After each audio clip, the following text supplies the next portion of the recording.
appelle l'Afrique. Mais les contradictions, il y a un magma de contradictions. Ce qui se passe en République démocratique du Congo est un scandale permanent. Des pays africains entrent en République démocratique du Congo, prennent les ressources dont ils ont besoin et repartent. Quand les Belges ou les Français ou les Américains ou les Chinois le font, nous crions. Mais quand des Africains le font, on appelle à des négociations, à des, etc., etc. Il y a des injustices que des Africains commettent sur d'autres Africains. Qu'est-ce qui nous empêche de faire les ponts sur le fleuve Rosso entre le Sénégal et la Mauritanie?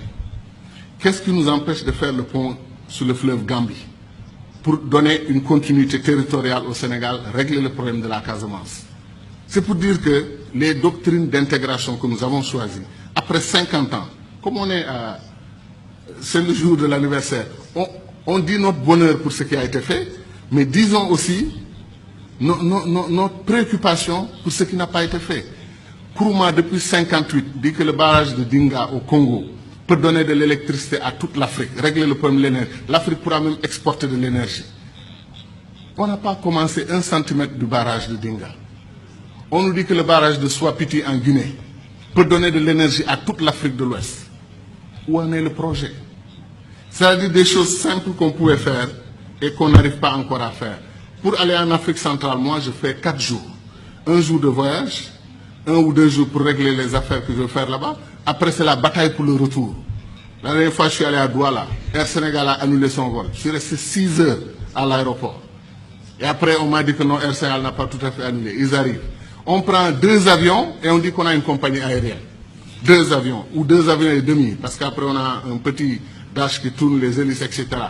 Qu'est-ce qui nous empêche de mutualiser? Air Afrique a été une très belle expérience panafricaine. Depuis qu'on l'a perdu, il n'y a rien. Comme disait l'autre, on fait de la compétition ruineuse entre nous.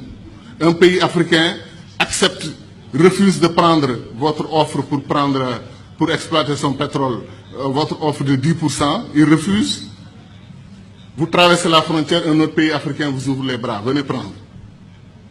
Pourquoi nous faisons des choses comme ça? Donc ce que nous disons, ce n'est pas de la théorie. Contrairement à le sentiment de certains amis dans la salle qui ont pensé que nous, on voulait faire un saut, un puissant saut vers le passé. Non, on veut faire un saut vers l'avenir. On veut accélérer l'histoire de ce continent parce qu'on peut le faire. Tout est à volonté d'hommes. C'est les hommes et les femmes qui décident. Et nos dirigeants doivent entendre notre voix. C'est pour cela que les panafricanistes doivent se lever. Ils doivent s'organiser politiquement.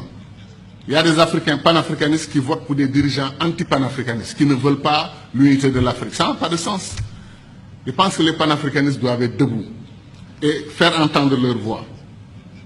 Et je termine en disant encore une fois que moi, je crois en l'Afrique, et je sais que ceux qui sont dans cette salle croient en l'Afrique. Ce qui me désole le plus, c'est que si on faisait un concours de ceux qui aiment l'Afrique, qui croient au potentiel de l'Afrique, il y a des chances que les Chinois, les Américains, les Brésiliens viennent avant nous autres Africains. Parce que ces gens connaissent. Ils savent ce qui se passe en Afrique.